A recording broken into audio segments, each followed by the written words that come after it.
Yes, if I confirm, it's your boy Foxy P in the building. I like your boy. The chopper of them and the fryer of plantain. 1995, 1999 Gidigbo champion. The first Igbo governor of Lagos State. But once I say yes, can I say yes, we fit. Yes, but I confirm. When in doubt, show that breast.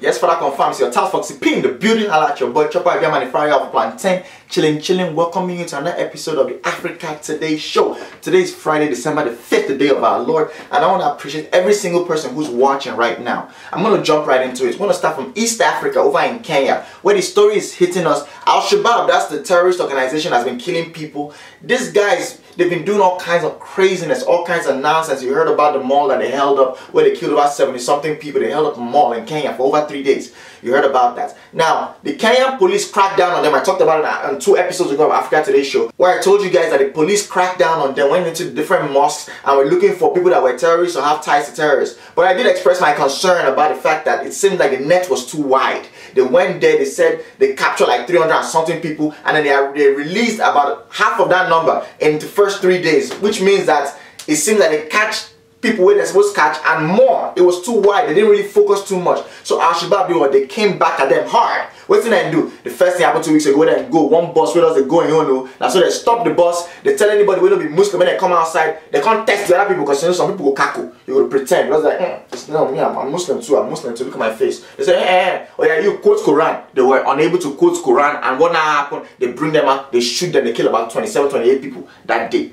Fast forward now to last week that happened, where they go to Quarry. A quarry is a mine where they are mining things, confirmed. And they say any liberal that's here that's not Muslim, we're going to kill you. They do the same thing, and they kill about 37 people. And as soon as that happened, that was the last straw that broke the camel back. Kenyatta, the Uhuru boy, come out and say, Head of police, let that get out. He just command the guy, fire him. They say he resigned, but that's usually what they say in the government cycle. When somebody has come out, they say, oh, the person came and resigned. No, he didn't resign. They pursue him. They kick him. They say, get away here. We don't need you no more. It's like an orange pea. After you don't suck the orange, you don't protect it with it. Come on now. It's like a balloon seed. When you're done, unless you want to play all this table soccer, you can use that balloon seed. But besides that, you don't need it no more. So they pursue him. And that made me start to realize, I was like, damn, Kenya could do this. When the head of police not doing what they're supposed to do, they pursue him. And it made me start to wonder, with all this Boko Haram parole that's going on in Nigeria, when was the last time you heard that they fire anybody? I don't know any single person that's been fired because of the fact that they're not doing their job. Not one, not in the army, not in the police, not in just regular senator or anything like that. But we have defense minister, we have people that are supposed to be taking care of things, but none of them have been fired. It's almost like a permanent job, like you can't lose it. It's impossible. It's almost like working for night post. You cannot lose your job regardless of what you do, unless you carry blow and you punch your guy in the neck. That's the only way you can lose your job. But besides that, you can't lose it, and it's crazy. Boko Haram have been tearing things up in Nigeria. They've been tearing things up in Nigeria recently. You guys heard about the bomb blast that they had in Kano? Right there in the mosque. The mosque is sitting right beside the Emir of Kano Palace. What happened? Because the Emir of Kano said, you push stop waiting for government to protect you. You have to start to protect your own self. Because of the Boko Haram say, you get mad at me. They come and explode the bomb. Boom! Kill over 200 people. As the bomb explodes, people are running out. They are leveling people with AK-47. It's crazy. And I was talking to one of my cousins who grew up in Kano. I have family that grew up in the north. And he's telling me that, look, I don't feel any kind of remorse for the people that die in that kind of bomb blast. I was like, damn, why would you say that? So the boy broke it down to me. He said, look, in Kano, I don't know where it was, so let me take a step back now. And in northern Nigeria, you know, during colonial times, or even before colonial times, you had what you would call Sabongeri, which loosely interpreted means the area for people who are not us, or who are not us. So it's pretty much like foreigners, non-Hausa people, non-indigens, you know, non-Muslims. You have an area where you live. They're not allowed to come and live within the walled city of the you know, the city itself. So as Kano, they know Kano, the capital of Kano is Kano. So Kano gets one area where we say it's walled, and that's where Emir Palace, all the things are going on. They have Sabongeri, where all those, if you think about the colonial times when they were building the railway, you needed a lot of labor. So you had all the Igbo people, Yoruba people, Idoma, Ishekiri, everybody come move, go down north. So they weren't allowed to live inside. They were living in their own area called that Sabongeri area. So that's why you have Sabongeri in Kano, you have Sabongeri in Kaduna, Sabongeri in Katsina. All those Hausa states have Sabongeri area. But what now happened? Because you have all these industrious people, all these traders, all these people that are coming there looking for work and everything else. It now became the happening spot. Where if you want buy markets, you know for a fact able guys will get the kind of jeans so you want confirm. If you want shy you, everything is going on there. That's the place where the nice nightclubs, everything bang bang ding ding is going on heavy. So what this guy was not telling me was like, whenever they get religious strife, where we say Muslim and Christian won't fight, where you think say they'll come kill people? Now for that Sabongeri area, which is the place where you know confirm, say yes, Igbo people are there, sitting down waiting as victim to be killed. And then on the other hand, where are the people that are coming to kill coming from? They're coming from that mosque that's sitting there in that downtown middle of the city, Kano. That's the old, when you think about the old back in the day empire, that's where it happened confirmed. So it was like that from there, then they preach. They'll come rise people. So it's possible that some of the guys who died in that bomb blast, their forefathers, their cousins, their uncles may have been involved in some of all those people that used to come and kill. So I was like, damn. That's kind of deep, you know, and it shed some light. A lot of people were complaining that why is it that Jonathan, good Lord Jonathan, has not come out and come and visit Kano to come and say sorry for what happened. And I'm thinking to myself, maybe this is one of the reasons. Maybe he's looking at it like, yo, if you want to talk about the conk people, where they do the bad religious killing, where we say Igbo person, if he does the drive from main road, just jam one Hausa man. I say because hey, nobody don't kill us, so now from there and they go rise themselves to come start the killing on a major basis. That's where the riot start. So maybe Jonathan is looking at it like, these are the deepest people where like all this kind wahala. Now this is gonna happen to. It's possible. It's like, you know what? If Boko Haram can be killing you guys, who am I to even come and step in? That's number one. Number two, let's be honest. Who won't die? He does not want to die. He already knows that he's not going to be protected if he goes out there. If they can blow bomb right beside Emir Palace. These are people that they've killed like sitting royalty up there. Do you know what it would take for them to, we can have like, Sheikh himself will wear his own, he himself will wear, he will tie his own suicide bomb and come out, and if you can just hold, say, hey, good luck Jonathan, boo, he would love to do it. So no, it's not going to go there. While we're still in that Eastern Africa area, I'll talk about what's going on in Somalia, the Horn of Africa. We're getting the news that they finally released 7 Indian sailors. These sailors have been kept, they have been held down in custody for 4 years by pirates. The pirates catch their boat almost like September 2010. And these sailors have been sitting there chilling. What really paid me, what really touched my soul, ladies and gentlemen, is the fact that when they catch them, it was a whole ship and 15 crew. Can you believe that half of that crew was released? 8 of them went. Maybe, you know, and the remaining 7, the Indian boys were not chilling. So I'm thinking to myself like, damn, why did they release the boat and the rest of the sailors and then I left these other guys? And I'm thinking it might be a money situation. They're looking at it like, everybody else don't go. Now only that remain. Now for you people that are there, that are watching this thing today, can you imagine if you still there chilling, knowing fully well say you've been kidnapped, and maybe in a lack of pepper, maybe not because your country no send you, maybe not because you're just there, sitting down, not doing nothing. These guys are holding you for 4 years. Can you imagine the day that those pirates can look at you one day and say, you know what? The money where we don't spend on top of your head, just to give you bread, chop every day. Don't pass any kind of money where we collect for your ransom. You know what? I'll bring your neck more plucker. It's possible. And I was thinking to myself like, damn, as these guys were now released, they just got released last week. As they were now released, can you imagine how it could be when you can't go back house? When your boy's gonna meet, oh my God, I miss you so much. If you don't know, it remains small, make we send ransom money, but every time when I want to send that money, now it's something go happen. That's why I became sick. And my picking just from out of nowhere, I'm so typhoid, just can't carry my picking. People will be giving you all kind of excuses. And I was about to send that money. I swear to God, Father Almighty. But you know, so my daughter is taking Jambo, so we are looking at it like, if she goes to enter school, we have to have that school fees ready. The kind of excuse we're going to give, they're going to hug you. So, oh my God, I miss you so much. I'm so happy you're back. You guys look down and I say, bros, we're done. Why not release us since? It's terrible. I'm thinking to myself like, damn. That's cold.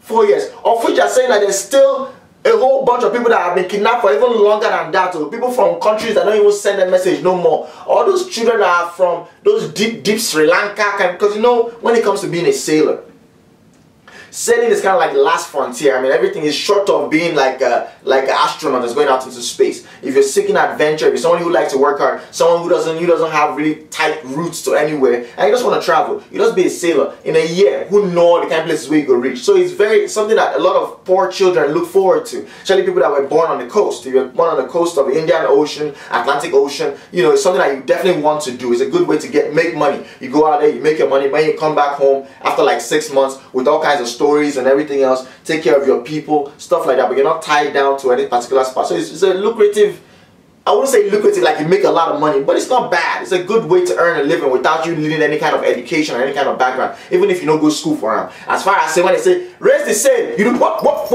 and the sail go up. That's good enough. Talking about Navy, I'm getting the news like a world-renowned security agency that monitors all of the different military in the world. It's called the World Security Watch. They have appointed and said that Ghana has by far the best navy in West Africa. So they say in terms of operational ability, in terms of the kind of equipment, in terms of discipline, in terms of combat readiness, all that kind of stuff, that they're the winner. And I say yes, that's good.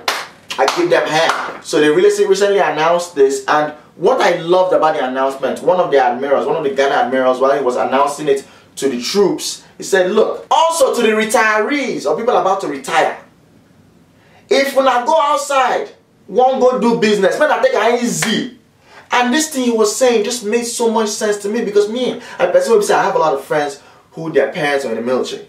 And one of the things when they always look and I say, I'm a military man, I don't finish from military, I've retired, now let me enter business. Because I tell you something, if you are somebody who's been in the military your entire life, Africa, people they join military, what, 16, 17, 18. From 18 up until you retire at like 50 something, almost 60. So you spend the last 40 years of your life in an occupation where we say, jump, you jump, waka, you waka. Not talking about a zombie level, but let's go deep into it. You've never ever had to pay rent. You don't have to pay house rent. It's being provided to them. You never have to worry about electricity bill, things like that. It's provided to you. You're living in barrack, you're living on base, you're living in cantonment. Everything has been provided to you. You're kept man in the realest sense of it. The government does a great job taking care of the military, except for the times where they don't go to pay their salary, which I think is the craziest thing ever. The people that have gone, when we say that they get the key to all the jet fighter and all the armor tank, you don't want to pay their salary. You can play with fire. And let me tell you something, just because you have a fire extinguisher beside you, you think you can play with fire in the filling station, it's a light, fire will burn you, ginger. So, you've been a kept man your entire career, for the past 40 years. All of a sudden now you're cut loose, you're free to go. No believe say you just jump into the world of business, because in the words of Nkem Owo, also known as Osofia, I go chop your dollar. Confirm. A lot of 19 boys are ready and willing, and this time they don't send though. When I hear the story about the woman from Abuja, where chop like 4 army military officer, she collect their money, say they won't buy land. The woman collect the money, I say, in the words of Chris Brown, these hoes ain't lawyer. These hoes ain't lawyer. Oh! Let's move up to North Africa, where we're getting the news that Hosni Mubarak, the strong man of Egypt that was commoted during the Arab Spring, all of the charges against him that they used to hold him, he's been in custody since Arab Spring was like what, 4 years ago. He's been in custody since then. They had him on murder charges. They sentenced him to life. They did all kinds of things. He now appeal, and now they're saying they're dropping all of the charges, which comes back to what I believe since day one. Look, Africa has changed. You understand? Africa has changed. Before, when they come out person by force, what can I do? They'll put gun for your head. Boom! Shoot you, I'll see you in heaven. Or fire. Ginger. But now, all you have to do, if they arrest you as a leader, you just cackle, shield. Look at Ivory Coast. The same thing happened when they come out the guy. What do you do? Shield. You might go in exile for 2 or 3 years. Shield. Look at all the leaders that have been imprisoned over time. Obasanjo said they put her inside jail too. What happened to him? Life in prison. What happened to him? He came out from there and now became president again. So all you have to do is shield. After a couple of years, your own people go enter power again. It's a recycling parole. You know, you had a situation where the Muslim brother came and took over in Egypt, and after they enter, US come look and talk, say, this one Kolo even passes Mubarak, we don't like you no more. Brr, They come out them, Tahir Square again. Well, I don't know that Tahir. It be like, it sounds like something that's inside the soup that you used to eat at Mala. Madam, I beg, give me roundabout and give me 2 Tahir inside. Confirm. So I'm looking at this thing, I'm like, damn! All of a sudden now they're dropping the charges against Mubarak. So he's about to be freed. In Pekin said they're going to be freed too. So you never really know. In the next election, I go, yes, I want to Mubarak. Pekins are running. I went down when I enter inside power. Where they go key? It's just a cycle. That's all we do. Cycle, cycle, cycle. That's all we do. We got some sad news in the world of entertainment. That PSquare, they lost their father. Their father died in a freak accident. The guy, they waka, he just bar finish. He come out, they waka from marble floor. Now, so he slipped. He slipped and he fell. He can't wipe his head. They say it's a freak domestic accident. It's so sad. But I'll say something. As our parents get older, they become more frail.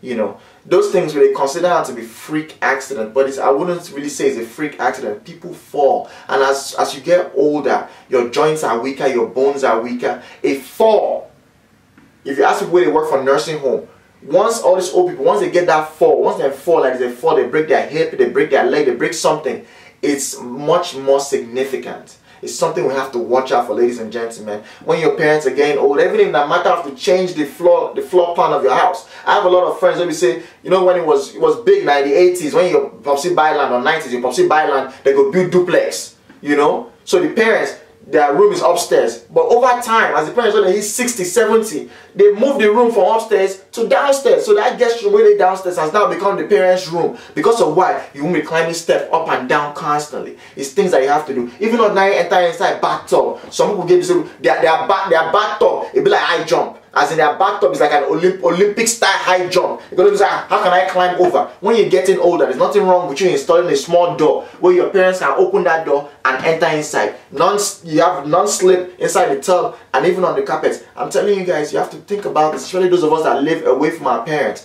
These are things you should think about when you go to visit Nigeria this Christmas. When you go to your parents' home, look around and see some of the things that might be unsafe. They don't know, because that's what they used to. They've been living in that house for 15, 20, 30 years. But take your own time and look around to see things that might be dangerous to your parents. It can be something as simple as wire where they use connect TV. Your popsi does the wakato, you kick that wire, boom, you kick buckets.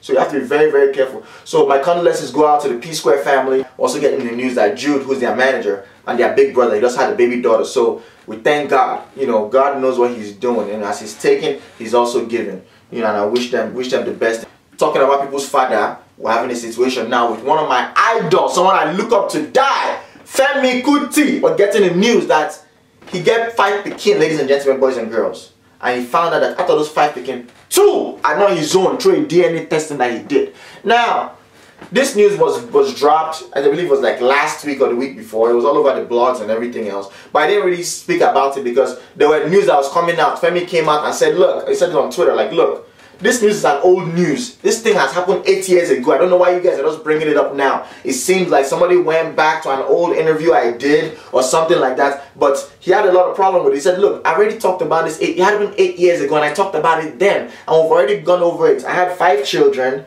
and DNA testing proved to me that 2 were not mine. So I gave them back to the Malay. And I was just like, damn, you know, it's already been resolved. So I don't know why they're bringing this up now. And what really pissed him off is that whenever the bloggers were putting up the story, they were putting up his Pekin, who's his own, Made, who's his first Pekin. They're putting up his picture saying Femi Kuti has to find out that 2 of his children are not his. And they're putting up that Pekin who's doing very, very well. You know, Pekin is now in Europe learning from one of the best schools of music in the UK. Learning music. The guy is doing like classical. They asked him like, yo, what kind of music is your child learning? He's like, I want all kinds of classical stuff, you know. And he told him like, look, if at the end of the day you're now doing stuff with all this electronic music, like your boy is like doing electronic music, classical music, composing all kinds of things, learning how to read music, write music and all kinds of stuff. And he said he's so proud. And that really made me feel so good. And I said, you know what? That in itself is amazing. A lot of us who are here in America, it's because we came here to go to school. If you're in England or Ukraine or wherever you are, it's because you came there to go to school. Your parents sent you there. If you look at our parents, they themselves, their own accomplishment was because their father sent them to go to government college. Maybe you're from Igbo land, your grandfather sent your father to go to government secondary school, Abeokuta, or government secondary school, Ibadan, Methodist Boys College, you know, outside of there, or King's College or Queen's College, and from there. So if you look at it, our grandparents had no education whatsoever, but they tried their best to make sure that their children's lot was better. So they now put them in the nice schools. I believe at least 99% of Nigerians, our parents were the first generation that went to university, confirmed. Then you not think about us in our generation where we're now the ones that we're now able to now leave the country and go and study better. So it's very, very important that we pass that forward. When it's time for us to born pikin, when it's time for us to born insurance, make sure you do more for your pikin than was done for you. Let's keep making it better and better and better as we improve our children's lot. That's how our society is going to grow, and it's going to be wonderful. So today I'm going to leave you guys with the question for the day is this. Take for instance, say you married, you born. You can't find out say your pikin no be your own. What will you do? What will you do if you find out that your son or your daughter is not yours? I know, there's an Igbo saying that a child is always the mother's, which means that woman can never say this pikin why I born no be my own. But we understand that this thing has been happening many times. Where person go born pikin for hospital, they'll carry your pikin, can't give another woman pikin, may you suck your breast. You're gonna look, this my pikin yellow. You're gonna say, oh. Person will come and say, oh, but your great grandfather was very light skinned, oh. That's why they used to call him Alabi Yellow back in the day. They say, oh, so this is my great grandfather that came back. They say, yeah, so you see him, anything where that pikin may not even resemble you and your husband. They go give you reason. Say, oh, see the nose now. That's Bike nose now. You know Bike. Now that's your mother's auntie. Now that's exactly her. That's her nose. Bike. This is a Bike nose. That's what they call it. So you can raise somebody else's child. But what would you do if you find out, like Femi Kuti did, when the children were teenagers, like, yo, this pikin no be your own. What will you do? For the guys, what will you do? For the girls, what will you do? I appreciate you not dying, man. We're working real hard on the big comedy show, December 20th. The touts are doing it real heavy with the biggest, I believe, and I didn't say this on Instagram because you don't want to make it seem like you're boasting, but I believe that this show we have the biggest African comedians in America, bar none. Forget about Instagram, forget about YouTube, forget about such social media. These guys are the biggest. Why are they the biggest? Because they are the ones that everybody knows. They're the funniest. They're doing it out there. They're doing it real heavy. This is an empowerment opportunity for us. I just decided to do this show, bring these guys together. I mean, the lineup is crazy. African Ape, Dulo, Chief Obi, Foxy P, Capone, Kwame, Simon coming from New York, Henry coming from New York. You have Clifford Owusu, who's the biggest Ghanaian comedian on YouTube. You have E-Baby, who's killing it on the social media level. Then you have someone like Sam Takes Off. How old is this boy? Like 19, 20 years old. This boy has almost 1 million followers on Vine, almost like 980 something thousand followers on Vine. Ladies and gentlemen, let me tell you something. I wasn't hip to what he was doing before.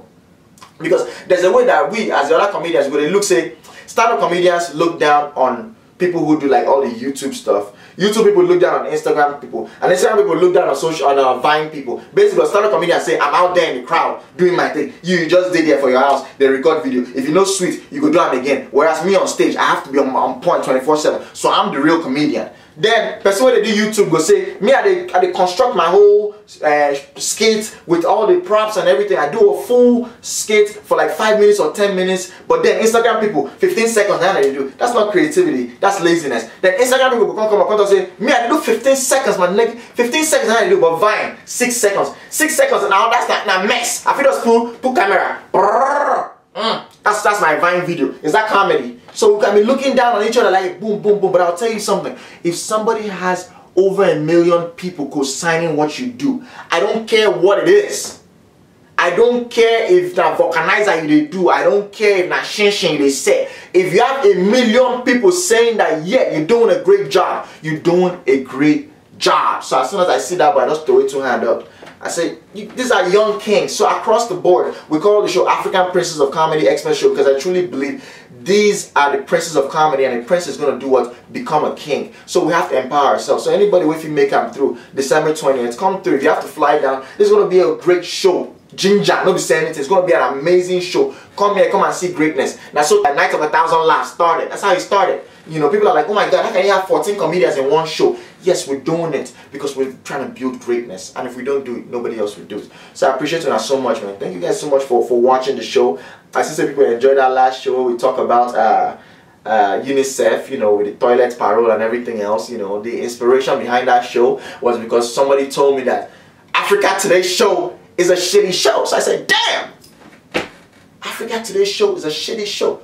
Okay, let's take this show to the toilet. Let's take this show to the toilet. You know, we definitely did it, but that was just to make things funny. You know, the past couple of episodes have been very, very serious. You know, to the extent that we said me myself, I was almost getting emotional on camera, which is absolutely ridiculous and crazy.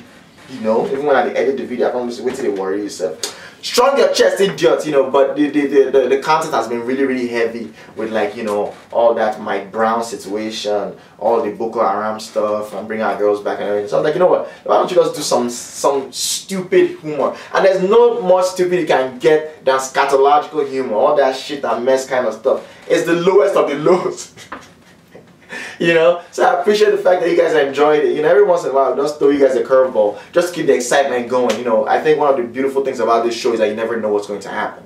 We might start off in one direction, we'll go into another direction. You know, we usually have the topics we want to talk about, but it's not scripted. You can't script this thing. How can you script something when I talk so fast? Ladies and gentlemen, boys and girls, I appreciate you and that. Make sure you're collecting a tout hat. Appreciate everybody who's done so far. You know where you can go, truevisionclothing.com. Shout out to Pride Apparel for sending me this up nepa shirt. Look, I do like this one, I go see him. It's a beautiful shirt. You know, as I talk whenever I end this show. Anything we don't die in a Voltron, and when in doubt, suck that breast. When in doubt, suck that breast. Ginger, ginger, ginger. Rah!